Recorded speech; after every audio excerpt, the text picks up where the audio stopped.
Hello दोस्तों, good morning all of you. आपका टिकी कोचिंग ब्रांच 2 में आपका वेलकम है। आज हम आपको लेसन 5 वंशागति तथा विविधता के सिद्धांत में सिंड्रोम को पढ़ाते हैं। क्या पढ़ाते हैं? देखिए सिंड्रोम, ये क्या है? सिंड्रोम। सिंड्रोम के बारे में बताते हैं। सिंड्रोम क्या है? ये एक ऐसी बीमारी है, ठीक है। देखिए सिंड्रोम में बताते हैं। सिंड्रोम देखिए क्या है, ये एक ऐसी बीमारी है जिसमें गुणसूत्र जो आपके होते हैं, क्या होते हैं? गुणसूत्र जो होते हैं वो या तो बढ़ जाते हैं या तो घट जाते हैं। पहले इसकी डेफिनेशन आपको बताते हैं, इसके बाद इसके टाइप बताते हैं, एक एक करके आपको हम क्लियर करते जाते हैं। देखिए सिंड्रोम की सबसे बड़ी परिभाषा पहले देखिए। सिंड्रोम में अर्धसूत्री विभाजन में क्रोमोसोम का बढ़ जाना या घट जाना सिंड्रोम कहलाता है। जैसे देखिए क्रोमोसोम का, देखिए यहाँ पे क्या हो रहा है? घट जा रहा है, यहाँ पे देखिए बढ़ जा रहा है। देखिए है ना, ये क्रोमोसोम, आपके अंदर क्रोमोसोम की संख्या कितनी होती है? देखिए 46 होती है, ध्यान दीजिएगा 46 होती है। ओके, क्रोमोसोम को हिंदी में क्या कहते हैं? गुणसूत्र कहते हैं। क्या कहते हैं? देखिए गुणसूत्र कहते हैं। इसे गुणसूत्र भी कहते हैं, स्पर्म भी कहते हैं, ठीक है। देखिए बहुत इसके बहुत नाम है। स्पर्म भी कहते हैं, वीर भी कहते हैं। क्या कहते हैं? वीर भी कहते हैं, मणि भी कहते हैं। देखिए मणि भी कहते हैं, ठीक है कि नहीं? देखिए इसके बहुत नाम है, इस तरह आप लोग कंफ्यूज नहीं। देखिए एक क्रोमोसोम, गुणसूत्र, स्पर्म, वीर, मणि और भी इसके नाम है, लेकिन अभी इसमें जितना नाम याद आ रहा है हमने इसके नाम को बता दिया। अब देखिए आगे बताते हैं कि ये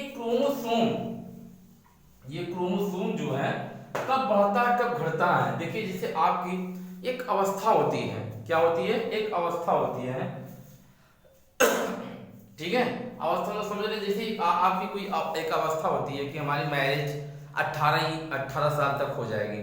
जब 18 साल के बाद नहीं होती है तो हमारे अंदर जो क्रोमोसोम होता है, जैसे जो अंदर होता है, जैसे देखिए ये होता है, तो इसकी मात्रा क्या होती है? रहते रहते वो बढ़ने लगती है। क्या होती है? बढ़ने लगती है। अगर आप बहुत ज्यादा आप उसको निकालते होते हैं तो संख्या वो घटने लगती है। तो ही बता रहा है कि अर्धसूत्री विभाजन में क्रोमोसोम का बढ़ जाएगा या घट जाएगा तो आपका क्या कहलाएगा? सिंड्रोम कहलाएगा।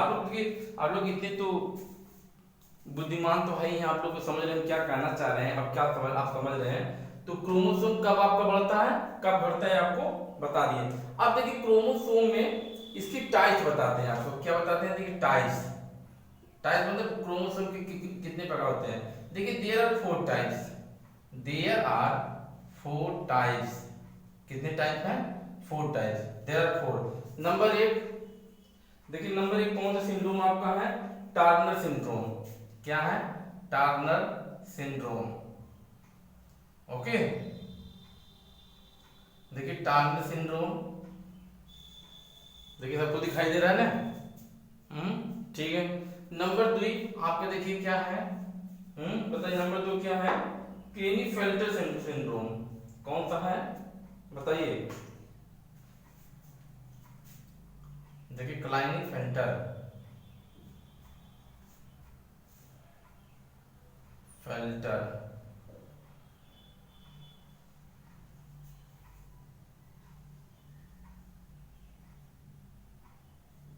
सिंड्रोम।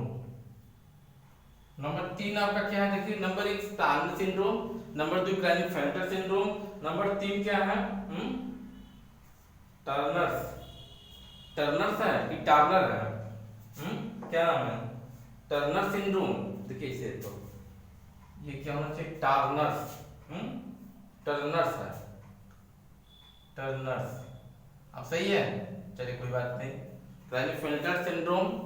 अब उसके बाद क्या है? देखिए नंबर 3 क्या है? Down syndrome. डाउन्स, चलिए डाउन सिंड्रोम लिख लीजिए। नंबर 4 क्या है? Patau syndrome. क्या है? Patau syndrome. ओके कि नहीं? Patau syndrome. अब आपको दिखाई दिया? चलिए गया। अब एक एक सिंड्रोम के बारे में हम आपको बताते जा रहे हैं, अब लिखवाते भी जा रहे हैं, ठीक है, जिससे आपको आसानी से आ जाए। ताकि आपको किसी तरह की प्रॉब्लम ना होने पाए। देखिए तो टार्नर सिंड्रोम के बारे में अब धीरे धीरे आपको हम एक एक बताते जा रहे हैं ताकि आप लोग अगर समझते जाएं और आपको नोट भी दिखाते जाएं। देखिए सबसे पहले टार्नर सिंड्रोम बताते हैं। कौन सिंड्रोम? टार्नर सिंड्रोम। देखिए सबसे पहले ये जो सिंड्रोम होता है ये किस में होता है? पहले ये देखिए स्त्रियों में होता है। किस में होता है? स्त्रियों में होता है। ध्यान दीजिएगा कौन सी स्त्रियों में होता है, कौन सा पुरुषों में? स्त्रियों में होता है। इसमें गुणसूत्रों की संख्या कितनी होती है?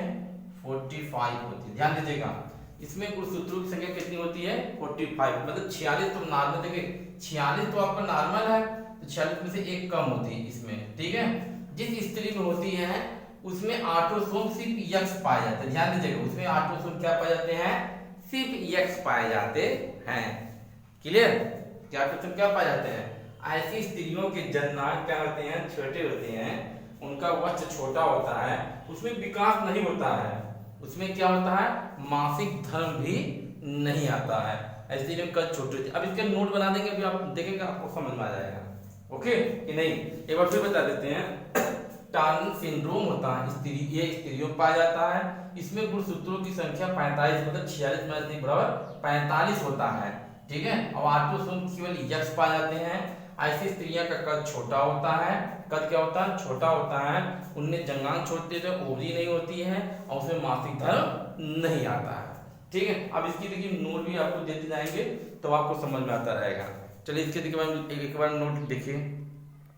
देखिए दोस्तों टार्नर सिंड्रोम के बारे में लिखिए। देखिए टार्नर सिंड्रोम, ठीक है, ये ऐसी स्त्रियां होती है जिनमें कि लिंग गुणसूत्रों में से केवल एक यक्स गुणसूत्र उपस्थित होता है, अर्थात ये लिंग गुणसूत्रों के लिए एकल सूत्री अर्थात मोनोसोमिक 2n-1 या 44 प्लस यक्स होती है। जो चित्र नंबर 530 इसे मत लिखने पीवा। औसतन 5000 स्त्रियों में से एक टार्नर सिंड्रोम होती है। ठीक है, ऐसी स्त्रियां जो पूर्ण रूप से विकसित नहीं हो पाती हैं, देखिए यहाँ पे देखिए बना लीजिएगा, ऐसी स्त्रियां जो पूर्ण रूप से विकसित नहीं हो पाती हैं, कद उनका छोटा होता है, जननांग अल्प विकसित होते हैं, स्तनों का विकास न होने से वक्ष छोटा होता है तथा जनन में अंडाशय अनुपस्थित अर्ध विकसित होते हैं, मासिक धर्म भी नहीं आता। इस प्रकार ये स्त्रियां नपुंसक होती हैं, जैसे कि इन्हें हिजड़ी, जिसको हिजड़ी बोलते हैं, होती हैं। देखिए इसके बारे में बहुत अच्छा लैंग्वेज है, आप लोग देखिए लिख लीजिए। ओके, देखिए इधर चित्र बना है, अगर चित्र बना देखना तो चित्र भी देख लीजिए। चलिए तो हम दूसरा सिंड्रोम आपको बताते हैं, आगे बढ़े। देखिए वो ज़्यादा समय नहीं करिए, देखिए जो जो निशान लगा उतना आप लिख लीजिए।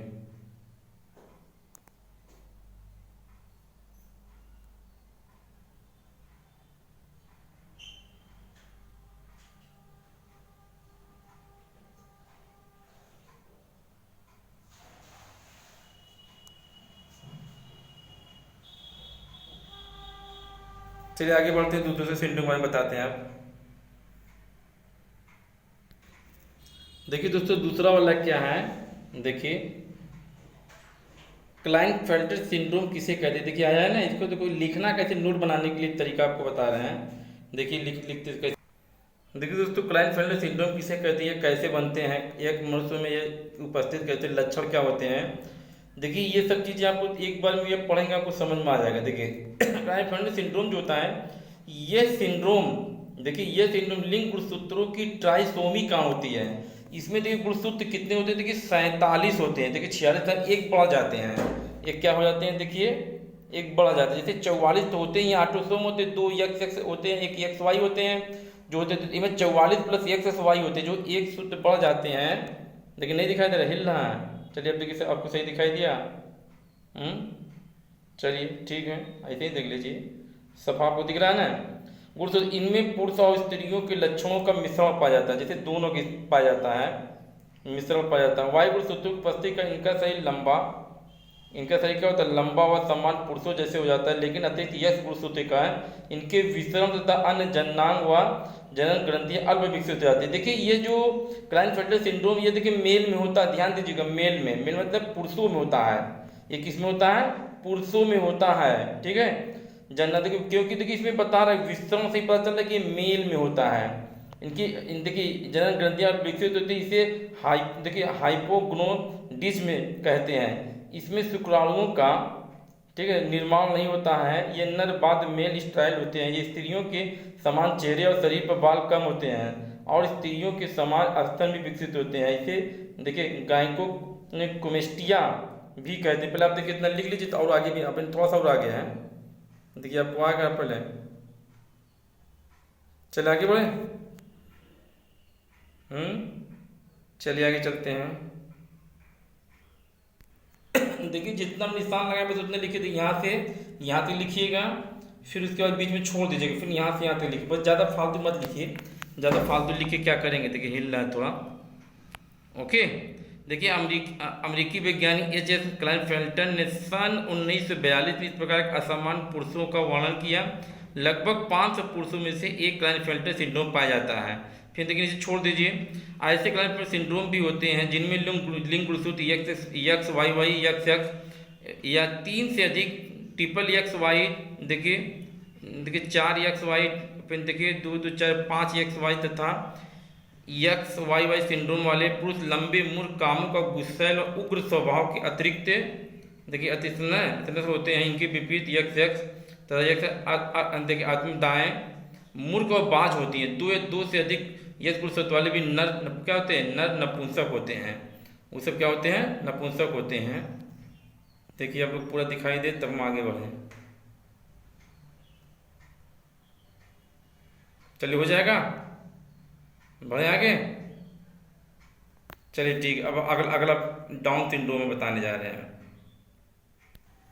देखिए दोस्तों अगर तीसरा है डाउन सिंड्रोम किसे कहते हैं, इसके कारण और लक्षण बताएं। इसे देखिए मंगोलियन जड़ता भी कहते हैं, मंगोली भी कहते हैं, ठीक है।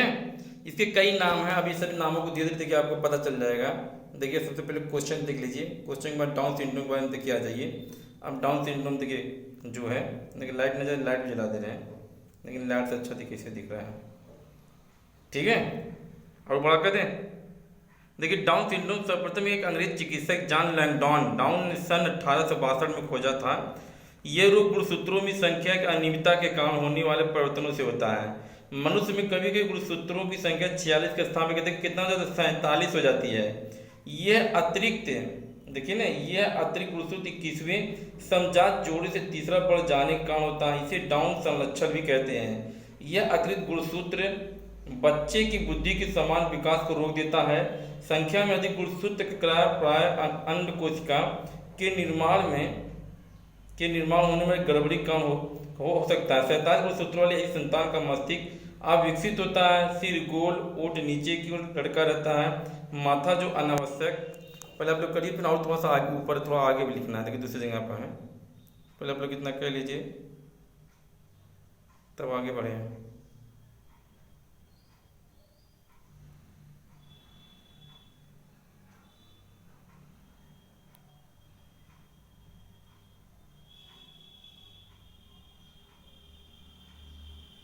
क्वेश्चन देखना, देखिए क्वेश्चन भी देख लीजिए। देखिए एग्जाम में देखिए आया ना, वो इसी तरह क्वेश्चन आता है। देखिए आपको दोनों बताते चल रहे हैं, अगर ना समझ में अभी ब्लैक बोर्ड। देखिए ये जो डाउन सिंड्रोम है ये मेल फीमेल दोनों में होता है। देखिए ये कभी पूछता है कौन सा, ये देखिए मेल फीमेल दोनों में होता है। जो 46 में, इसमें 47 गुणसूत्र कितने, 47 जाते, 47। चलिए आगे बढ़ते हैं। देखिए दोस्तों थोड़ा सा और बचा देखिए लिख लीजिए। देखिए क्या होता है, माथा अनावश्यक रूप से चौड़ा होता है, तब त्वचा खुरदरी होती है। आंखें क्या होती है देखिए, ठीक है, आंखें तिरछी तथा पलक वलित होती हैं और मुंह हर समय खुला रहता है। ये मंद बुद्धि के होते हैं, ठीक है, ये मंद बुद्धि के होते हैं। इनके जनांग तो समान होते हैं किंतु पुरुष नपुंसक होते हैं। यही कारण है कि इस आनुवंशिक रोग को मंगोलिक देखिए बेवकूफ़ी या मंगोलियन जड़ता भी कहते हैं। कि इसका इतना नाम है, इसे क्या कहते हैं, मंगोलिक बेवकूफ़ी का मंगोलियन जड़ता भी कहते हैं। देखिए सब लोग लिख लीजिए, बस इतना ही था, इतना लिखेंगे आपको, देखिए ये आपका हो जाएगा। ओके, अब बच्चा एक पटाउ सिंड्रोम, अब उसको भी बता देते हैं। अगर आप लोग इतना राइट कर, फटाफट राइट करते चलिए। लेकिन नोट खराब आप लोग मत करिएगा, आप लोग जानिएगा अपना।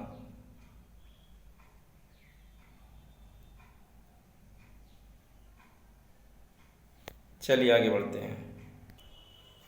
देखिए दोस्तों, चौथा वाला जो है ये देखिए बुक में वहाँ पर अच्छा नहीं दिया है, इसलिए देखिए अब इसको हम ब्लैक बोर्ड से बता देते हैं। बहुत इजी है, ये भी आपको बहुत समझ जाएंगे। देखिए इसको पॉइंट टू पॉइंट बताएंगे। देखिए आपने हर सिंड्रोम को अच्छी तरह से सिंड्रोम, देखिए मैंने आपको बताया था ना जो कि अर्धसूत्री विभाजन में गुणसूत्रों का बड़ा जना घटा ना, तो आप इसको देखिए सब एक बार दो बार पढ़ेंगे पक्का आ जाएगा। ठीक है, तो पटाउ सिंड्रोम के बारे में देखिए बताते हैं। जो ये पटाउ सिंड्रोम है, देखिए इस सिंड्रोम, ये देखिए ये भी जो सिंड्रोम होता है इसमें भी पॉइंट नंबर 1 देखिए इस सिंड्रोम में, यहाँ लिखिए पॉइंट नंबर 1, इस सिंड्रोम में ऐसे लिखते चलिए, इस सिंड्रोम में गुणसूत्रों की संख्या 47 होती है। कितनी होती है? देखिए गुणसूत्रों की संख्या, या क्रोमोसोम भी लिख सकते हैं, गुणसूत्रों की संख्या कितनी होती है? 47 होती है। ओके, पॉइंट नंबर 1 देखिए, आप पॉइंट समझ लिए, पॉइंट एकदम आपको आता ही रहेगा। ठीक, इसमें से इस सिंड्रोम में गुणसूत्रों की संख्या कितनी होती है? 47 होती है। देखिए वो जो गुणसूत्र होते हैं, ऑटोसोम होते हैं, वो कैसे होते हैं? देखिए ऑटोसोम ये किसमें होता है? ये भी देखिए मेल और फीमेल दोनों होता है। देखिए यहाँ लिख दीजिए, यह मेल और फीमेल दोनों होता है। यह देखिए यह नर और मादा, नर और क्या, नर और मादा बोल लिख दीजिए, या मेल और फीमेल दोनों, नर और मादा, ब्रैकेट में देखिए मेल प्लस फीमेल। देखिए यह का मतलब मेल फीमेल दोनों में होता है। ओके, दोनों में होता है, दोनों में होता है। नंबर 3 देखिए ये कैसे होते हैं? मेल और फीमेल दोनों में होते हैं। देखिए नर और मादा दोनों में होते हैं। इसमें जो ऑटोसोम होते हैं देखिए वो कैसे होते हैं?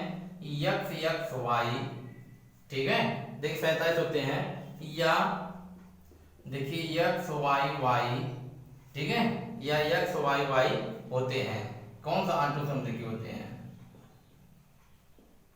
ओके, नंबर 4 पॉइंट देखिए, पॉइंट देखिए आपको जल्दी आएगा। 4 पॉइंट में देखिए, इसमें जो देखिए इसमें बच्चे के इसके लक्षण देखिए, लक्षण बता रहे हैं। इसमें बच्चे के ओठ, ठीक है, ओठ जो होते हैं, ओठ क्या होते हैं? ऊपर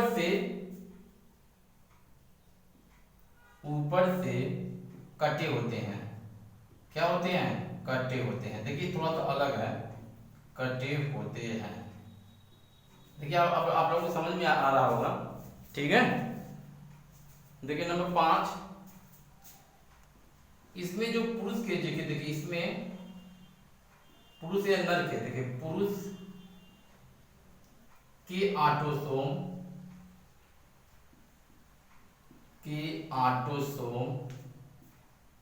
ठीक है, ऑटोसोम क्या होते हैं? 44 प्लस, ठीक है, XXY बराबर देखिए 47 होते हैं। ओके, 47 होते हैं। ओके, देखिए हमने आपको बताया थे मनुष्य में देखिए गुणसूत्रों की जो संख्या होती है देखिए कितना होती है? 46 होते हैं।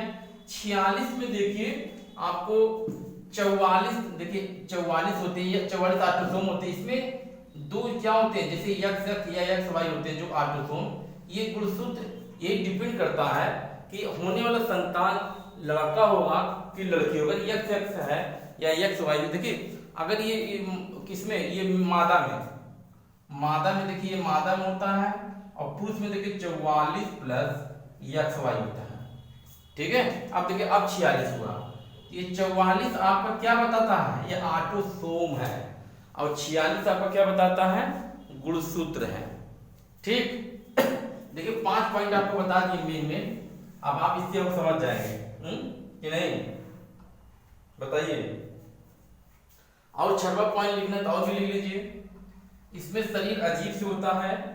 क्या होता है? इसमें शरीर ऐसे लिखना, लिख लीजिए, इसमें शरीर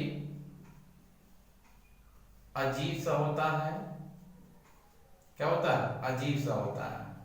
देखिए इसे लिख के आपको कर देते हैं क्वेश्चन, लेकिन ऐसे भी लिख लीजिए, दोनों भी देखिए साथ साथ लिखते जाइए। इसमें शरीर अजीब सा होता है, अजीब सा होता है। ओके नहीं? हाँ, इसमें शरीर क्या होता है? अजीब से होता है। और बच्चे कैसे होते हैं? मोटे होते हैं। हाँ, बच्चे मोटे होते हैं, दुबले भी होते हैं लेकिन बच्चे मोटे होते हैं। ओके, 6 पॉइंट बहुत है, इतना आप समझ जाएंगे। और बना के लिखना, और बना के लिख लीजिए। देखिए एक बार बता देते हैं। पटाउ सिंड्रोम में देखिए गुणसूत्रों की संख्या 47 होती है। ये नर और मादा, मेल और फीमेल दोनों में होते हैं। इसमें देखिए एक्स वाई एक्स वाई होते हैं, ये ऑटोसोम में होते हैं। जो इसके बच्चे जो इसके बच्चे पटाउ सिंड्रोम के बच्चे होते हैं, बच्चों की देखिए इसके बच्चे के ओठ है ना, ऊपर से कटे होते हैं। ओठ जो होते हैं ऊपर से, ओठ नहीं समझ में आ रहा है? देखिए फिर लिख दे रहा है। अरे यार लो, ऊपर से कटे होते हैं। इसमें पुरुष के ऑटोसोम 44 प्लस एक्स वाई बराबर 47 होते हैं। इसमें शरीर अजीब सा होता है, बच्चे मोटे होते हैं। ठीक है, इसकी देखिए पहचान यही है कि जो ओठ होता है, देखिए ओठ होता है यहाँ से कटे रहता है, यहाँ से बीच में से कट रहता है। देखिए हम लोग देखे हैं ओठ क्या पटाउ सिंड्रोम हम लोग देखते हैं ना, तो हम समझ जाते हैं इसके जो पिता की जो क्या गुणसूत्र है, कि मतलब ऐसे या माता का गुणसूत्र होगा, तभी जो ये पटाउ सिंड्रोम में आया है। ठीक कि नहीं? चलिए आगे बढ़ते हैं। देखिए हमारा जो सिंड्रोम ये खत्म हो गया। हमारा सिंड्रोम देखिए आप लोग देख के बताइए कि कैसा लगा आपको, कैसा नहीं लगा। जो जिसको कोई सिंड्रोम ना समझ में आया हो तो एक बार पढ़ेंगे, 2 बार पढ़ेंगे, पक्का आ जाएगा। उसी लिए हमने आपको देखिए नोट भी प्रोवाइड किया दिया, आपको समझा भी दिए। ठीक है, अगर आपको मेरा वीडियो अच्छा लगा तो मेरे चैनल को लाइक सब्सक्राइब कर देना। Thank for watching my this video.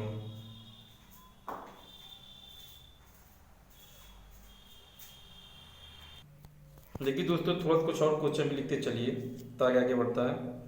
देखिए मंगोली जड़ता यानी मंगोली जड़ता क्या होता है? डाउन सिंड्रोम कैसा रोग है? देखिए विषाणुजनक है कि कैसा है? जीवाणुजनक है, लिंग संलग्न है, देखिए ऑटोसोमल है। कैसा है? ऑटोसोमल। ये सब क्वेश्चन लिख लीजिएगा, 94 वाला लिखिए। किसी तरह क्वेश्चन आए तो आप एग्जाम में कंफ्यूज मत होइएगा। ओके, देखिए 21वीं जोड़ी के गुणसूत्रों के लिए ट्राइसोमिक व्यक्ति होता है। 21वीं जोड़ी अगर है तो वो डाउन सिंड्रोम है। तो ध्यान दीजिएगा 21वीं जोड़ी को कौन सा क्या कहते हैं? Down syndrome. आप लोग देखिए राइट कर लीजिए खूब अच्छे से। देखिए नोट एकदम बढ़िया बेहतरीन आपके बने एकदम पूरा। देखिए एक एक क्वेश्चन ढूंढ के हम आपको देते जा रहे हैं। चलिए चल आगे बढ़े।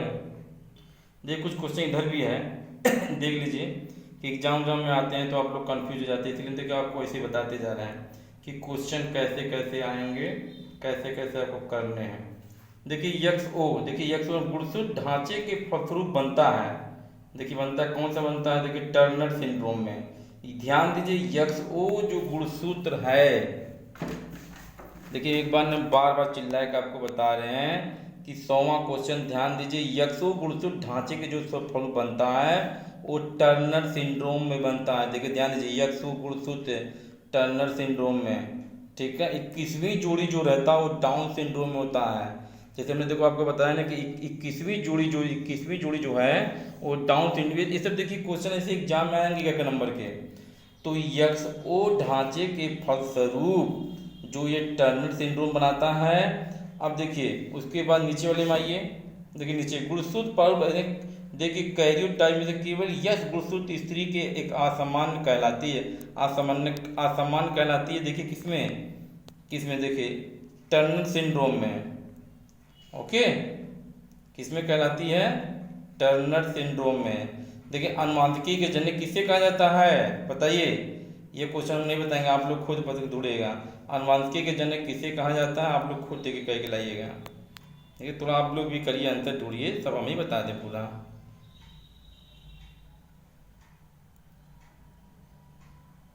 चलिए आप लोग देखिए इतना देख लिए।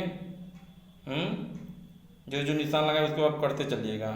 एक क्वेश्चन और आपको बता दें। देखिए क्वेश्चन इस तरह भी एग्जाम में आया है, टर्नर सिंड्रोम के निम्नलिखित में से कौन सा संकेत सही है। अभी हमने आपको बताया था टर्नर सिंड्रोम में हमेशा यक्सो होता है, तो यक्सो देखिए किसमें, इसमें है, इसलिए देखिए आपका ये टर्नर सिंड्रोम है। देखिए एग्जाम में इस तरह आएगा ताकि आप लोग को ना लगे यार हम लोग क्या पढ़े, कुछ नहीं आया।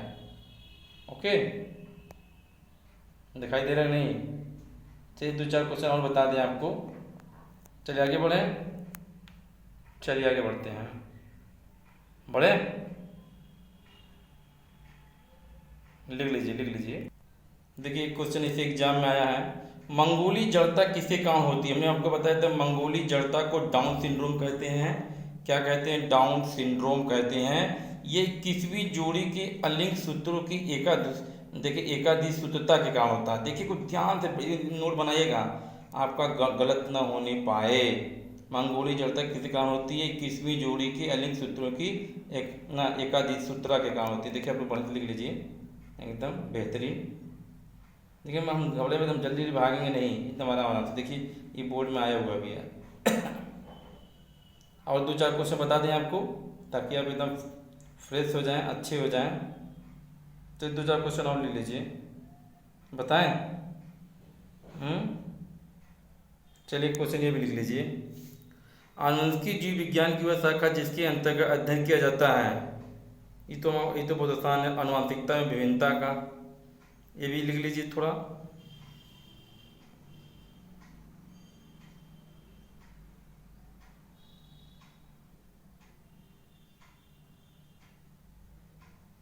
हो गया, चलिए आगे बढ़ते हैं। देखिए वंशागति आनुवंशिक इकाई क्या है? वंशागति आनुवंशिक इकाई क्या है? जीन है। क्या है? जीन है। ओके, चलिए दोस्तों, देखिए अगला हेडिंग आप लोग देखिए, सहलंगता। देखिए क्या है? सहलंगता। इसको देखिएगा, सहलंगता, लिंकेज। क्या है? लिंकेज। देखिए ध्यान देखिए, सहलंगता क्या है? सहलंगता, इसको बोलते हैं लीकेज। देखिए इसकी डेफिनेशन देखिए, अगर आपको दिखाई दे, इसे कहते हैं। देखिए अब दिखाई दे रहा है, चलिए ठीक है, अच्छी बात है। देखिए ऐसे ऐसे दिखाई दे, ठीक है। चलिए थोड़ा सा इसको ढाक दें थोड़ा सा। देखिए सहलंगता को दिखाई दिया ना, सहलंगता। देखिए इसकी डेफिनेशन आपको दिखाते हैं। देखिए गुणसूत्र पर उपस्थित ऐसे जीन जो पृथक नहीं होते हैं। देखिए गुणसूत्र पर उपस्थित ऐसे जीन जो पृथक नहीं होते हैं, ठीक है, पृथक नहीं होते हैं तथा असूत्री विभाजन के बाद भी एक साथ बने रहते हैं और एक साथ वंशागति को प्रदर्शित करते हैं, इसे सहलंगता कहते हैं। इसे क्या कहते हैं? सहलंगता कहते हैं, ठीक है, सहलंगता। देखिए इसकी परिभाषा यहाँ तक देखिए लिख लीजिए, एकदम सही परिभाषा है यहाँ तक। अब देखिए लिंग सहलंग वंशागति लक्षण। देखिए दिखाई दे रहा है, लिंग सहलंग वंशागति लक्षण। ओके, चलिए देखिए लिंग गुणसूत्रों पर जो लक्षण जीन्स के होते हैं उनका संबंध लैंगिक लक्षणों से होता है, किंतु इन गुणसूत्रों पर कुछ जीन्स दैहिक, देखिए कुछ जीन्स क्या होते हैं?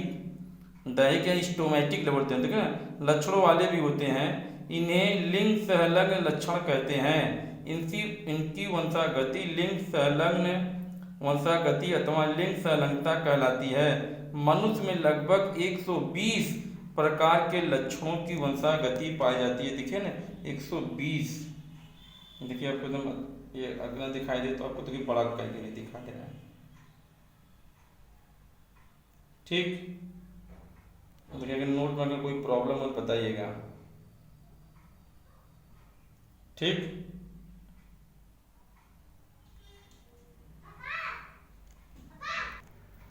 देखिए दोस्तों अगर आपको न दिखाई दे तो आपको देखिए बड़ा भी कर दे रहे हैं ताकि आप लोग देख देखिए खराब नोट एकदम ना होने पाए। ओके, ठीक है। चलिए नीचे आते हैं। देखिए ये 3 प्रकार की होती है, ये 3 प्रकार के होते हैं। यक्ष लिंग सहलंग वंशागति, देखिए है ना, देखिए यक्ष लिंग सहलंग वंशागति, वाई लिंग सहलंग वंशागति, यक्ष वाई सहलिंग लक्षण, ठीक है। अब देखिए यक्ष गुणसूत्रों पर पाए जाने वाले जीन्स, ठीक है, यक्ष गुणसूत्रों पर पाए जाने वाले जीन्स इस देखिए दोस्तों, यक्ष लिंग सहलंग वंशागति यह दो सूत्रों पर पाए जाने वाले जीन्स इस रोग के लिए प्रभावी होते हैं। उदाहरण देखिए, वर्धानता, रतौनी, हीमोफीलिया। अभी ये देखिए वर्धानता के बारे में बता रहे हैं आपको। देखिए, वाई लिंग सहलंग वंशागति वाई सूत्रों पर पाए जाने वाले जीन्स इस रोग के लिए प्रभावी होते हैं। उदाहरण, पुरुषों में गंजापन। देखिए, पुरुषों में गंजापन, कानों के बाहरी पल्लों पर बाल। ठीक है। देखिए, यक्ष वाई सहलंग लक्षण ऐसे जीन्स जो एलिस के रूप में यक्ष वाई गुणसूत्रों के समजात खंडों पर स्थित होते हैं। ठीक है। अतः इनकी वंशागति पुत्रों एवं पुत्रियों में सामान्य ऑटोसोमल लक्षणों की भांति होती है। इन्हें अपूर्ण लिंग सहलंग कहा जाता है। देखिए, पहले बड़ा आपको कर दे। देखिए, नहीं दिखाई दे रहा है? चलिए, देखिए सबका दिखाई दिया। अब देगा देगा देगा देखिए, बड़ा करके आपको दिखाई दे रहा है।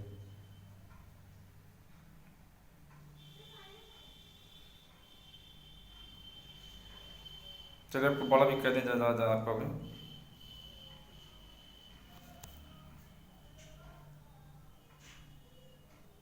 ठीक। अब देखिए, हमने यक्ष लिंग में देखिए हमने बताया वर्धानता, रतौनी, हीमोफीलिया क्या। देखिए, हीमोफीलिया वर्धानता के बारे में बता दे रहे हैं आपको, ताकि देखिए आपको देखिए हमने देखिए यहाँ बताया ना कि रतौनी और हीमोफीलिया क्या। आप देखिए, एक क्वेश्चन आता है कि हीमोफीलिया को ब्लीडर रोग क्यों कहा जाता है। देखिए, है ना कि हीमोफीलिया क्या है क्या नहीं है। देखिए, हीमोफीलिया को ब्लीडर रोग, देखिए हीमोफीलिया को ब्लीडर रोग क्यों कहा जाता है।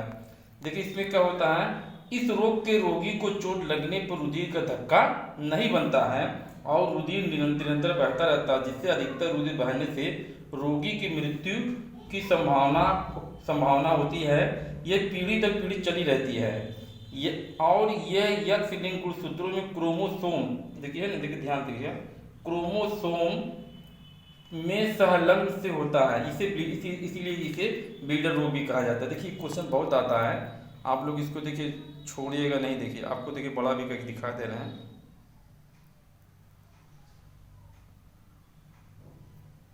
देखिए, ठीक है ना, देखिए क्रोमोसोम है। ओके, देखिए दिखाई दिया।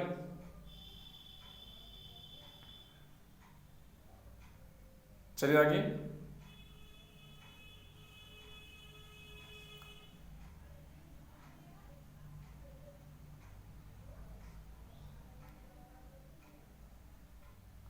देखिए, राइट कर लेंगे ना। हीमोफीलिया ब्लीडर रोग क्यों कहते हैं, और वर्धानता भी बता दें आपको, देख लिया आपको आ जाए। देखिए, हीमोफीलिया में चोट लगने पर रोगी का जो ब्लड रहता है वो निरंतर बहता रहता है, इसमें रुकता नहीं है। ओके कि नहीं। चलिए, आप लिख लेंगे आप। चलिए, अच्छी बात है।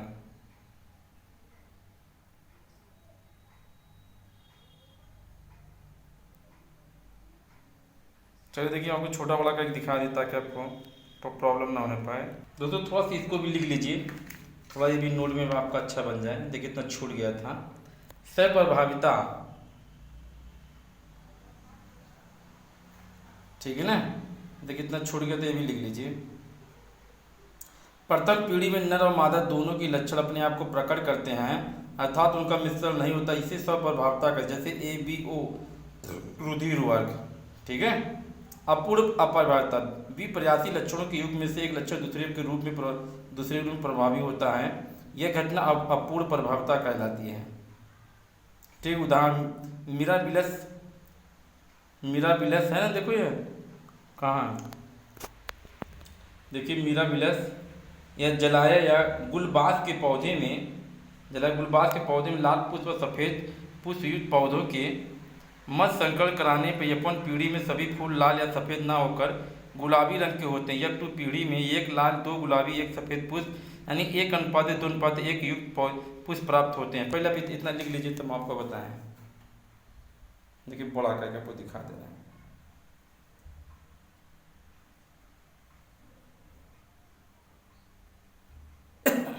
नहीं दिखाई दिए, फिर से देखिए।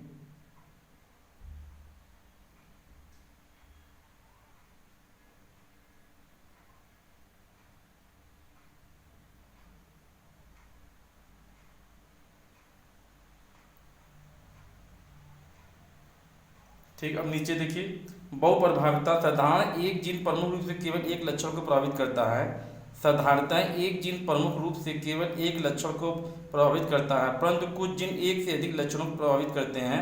ऐसे जीन को बहुप्रभावी तथा इस दशा के बहुप्रभाविता कहते हैं। जैसे उदाहरण, लाल कोशिकाओं का हंसियाकार के रूप में अरक्ता, देखिए ना, हंसियाकार की को कोशिका अरक्ता के रोग, ठीक है। देखिए इसको भी बहुप्रभाविता के भी देखिए बड़ा करके दिखा दे रहे हैं आपको।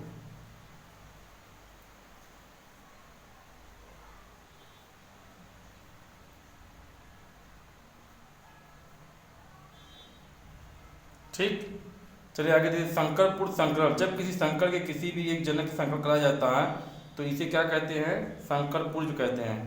देखिए बहुत आसान है। परीक्षण संकरण, प्रथम पीढ़ी F1 जीव एवं संजीवनी अप्रभावी लक्षण वाले जीव के मध्य कराए गए संकरण के परीक्षण को संकरण कहते हैं। ठीक है, देख लीजिए।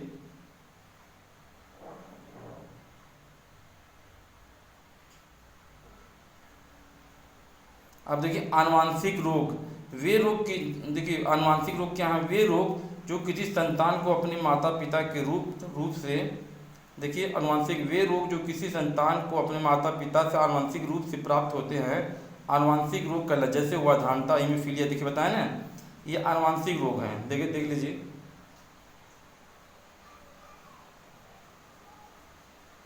देख लीजिए एकदम।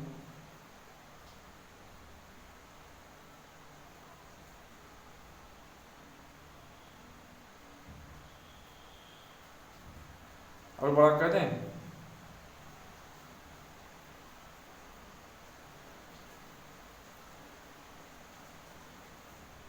ठीक, अब आपको वर्धानता बता दें तो ये इसमें देखिए अभी थोड़ा और वीडियो बना दिया आपको, बड़ा हो जाए।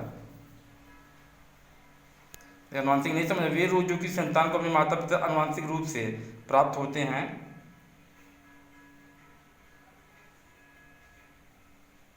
ठीक, देखिए दोस्तों, वर्धान व्यक्ति के जो बता रहे थे इसके बारे में देखिए। पहले क्वेश्चन कैसे आता है, वर्धान व्यक्ति को रेलवे ड्राइवर क्यों नहीं बनाया जाता? देखिए चूंकि वर्धान व्यक्ति को लाल और हरे रंग में पहचान नहीं हो पाती, इसलिए वर्धान व्यक्ति को क्या होता है, इसलिए ड्राइवर नहीं बनाया जाता। देखिए जैसे चूंकि वर्धान रोग से ग्रसित व्यक्ति क्या करता है, ग्रसित व्यक्ति को लाल हरे रंग में अंतर नहीं कर पाता, इसलिए वर्धान व्यक्ति को रेलवे ड्राइवर नहीं बनाया जाता। देखिए क्वेश्चन आया था बहुत। अब इसके बारे में डिटेल आपको बता रहे हैं, पहले आप इसको देखिए, राइट कर लीजिए तब हम आपको बता रहे हैं डिटेल।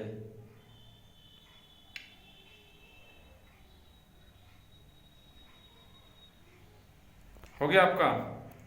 देखिए दोस्तों, अब इसके बारे में डिटेल लिख जाइए। वर्धानता की वंशागति, वर्धानता से पीड़ित व्यक्ति प्राय लाल हरे रंग में क्या करता है, अंतर नहीं कर पाता है। ठीक है, इस रोग को लाल हरा अंधापन रोग भी कहा जाता है। प्रोटान दोष अथवा डालिज में, ठीक है, इस रोग के अन्य नाम है। इस रोग के कारण चित्रकार, पेंटर, वाहन चालक आदि अत्यधिक कठिनाइयों का अनुभव करते हैं। इस रोग को जीन अप्रभावी होता है तथा लिंग गुणसूत्रों में से X गुणसूत्र पर स्थित होता है, Y गुणसूत्र पर इसका एलील नहीं पाया जाता है। एक वर्धान पुरुष और एक समान स्त्री को सभी संतानें समान होती हैं, परंतु स्त्रियों में से X गुणसूत्र पर पिता का वर्धानता का, पहले आप लोग इतना कर लीजिए तो आगे और बताएं। देखिए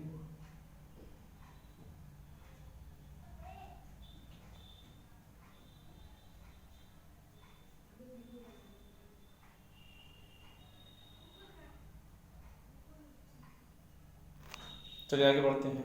देखिए अप्रभावी जीन पहुंचता इस जीन के वाहक का कार्य करती है। एक समान पुरुष एक वाहक स्त्री की संतानों में केवल लड़कों में वर्धानता विकसित अधिक होती है, देखिए लड़कों में ज़्यादा होता है, तथा X गुणसूत्र पर वर्धानता का जीन होने पर लड़कियों में ये रोग नहीं होता है। परंतु यह रोग, ठीक है, परंतु ये वाहक का कार्य करती है। एक अन्य स्थिति में यदि एक वाहक स्त्री का वर्धान पुरुष के साथ सहवास करती है तो होने वाली संतानों में आधे पुत्र वर्धांत, आधे असमान होंगे, आधी पुत्रियां वर्धांत और आधी पुत्रियां वाहक होंगी। ठीक है, इस प्रकार निम्नलिखित निष्कर्ष निकाले जा सकते हैं। देखिए पहला निष्कर्ष क्या है, आप लोग इसको राइट कर लीजिए, बताएं तब आगे।